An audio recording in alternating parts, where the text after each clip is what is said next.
et bienvenue dans l'édition du 22 janvier de La Chapelle Info. Voici les titres. Un retour sur l'actualité de 2015 et l'actualité en bref.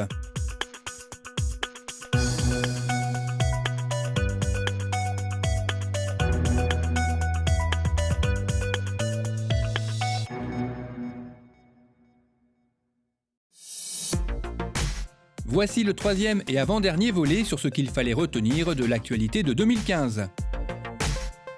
C'est avec une météo capricieuse que les festivités du 14 juillet ont été célébrées. Le 13, une retraite au flambeau était organisée pour la deuxième année, un succès confirmé avec pas moins de 180 lampions distribués. Elle était suivie du feu d'artifice qui a dû être tiré un peu plus vite que l'horaire prévu en raison du vent qui devenait menaçant. La soirée s'est prolongée dans la salle annexe où était organisée une soirée dansante. Le 14, c'était au tour des commémorations, avec les dépôts de gerbes au pied des monuments aux morts, suivi d'une réception à la mairie. La commune s'est dotée d'un nouveau logo. Jusqu'à présent, elle n'utilisait que les armoiries propres à son histoire.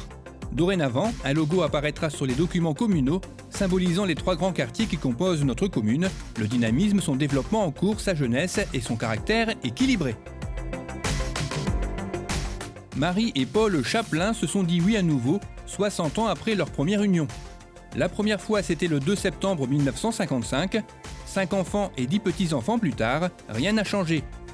Ils ont célébré leurs noces de diamants devant leur famille et de nombreux amis. La chapelloise Violaine Arnoux a décroché la médaille d'argent au championnat de France d'aviron disputé à Libourne au mois de juillet dernier, devenant ainsi avec sa coéquipière Audrey Feutry, vice-championne de France cadette. C'est tout pour aujourd'hui, rendez-vous la semaine prochaine pour le dernier volet.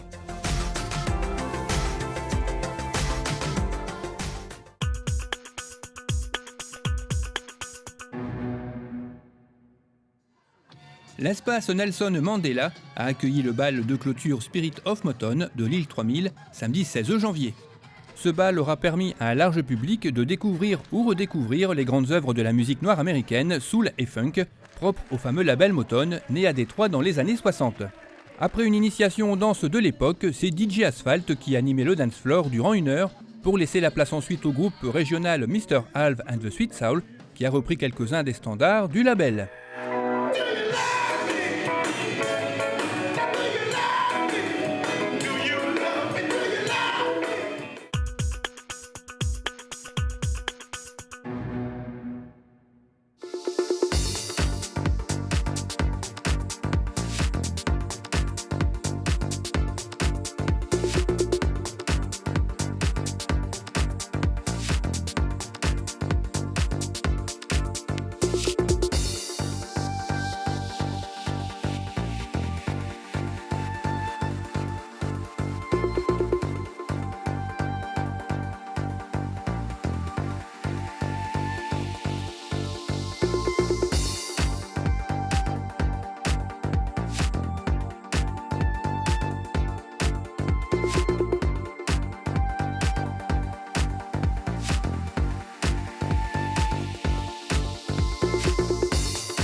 Cette édition est à présent terminée, merci de l'avoir suivi. Rendez-vous le vendredi 29 janvier.